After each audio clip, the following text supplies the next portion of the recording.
The governor's Drought and Water Supply Advisory Committee had their first meeting of the year today. Officials at the meeting say despite an unusual winter, so far drought conditions aren't looking like they'll be an issue this spring. Chief Meteorologist Curtis Grevenitz is back and has more tonight in our Montana Ag Network report.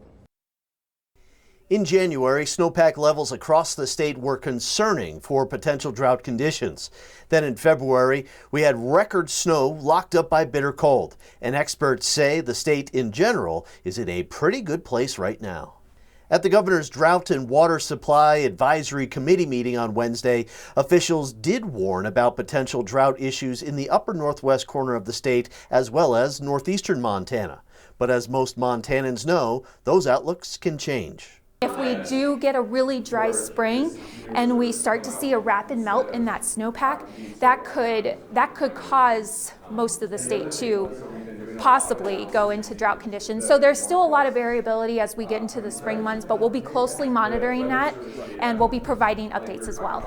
The Montana Departments of Agriculture and Livestock are also closely monitoring the weekly outlooks and recommend farmers and ranchers do the same.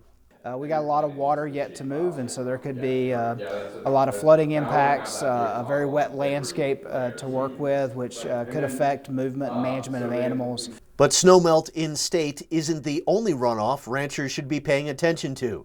Devastating flooding in the Midwest this winter and early spring may also have a big impact on Montana beef. I think another thing to watch is hopefully our partners in the Midwest, which is where we market a lot of our cattle. I hope that the concerns they've had with flooding this winter don't have any potential to disrupt our movement of cattle to the Midwest later in the year.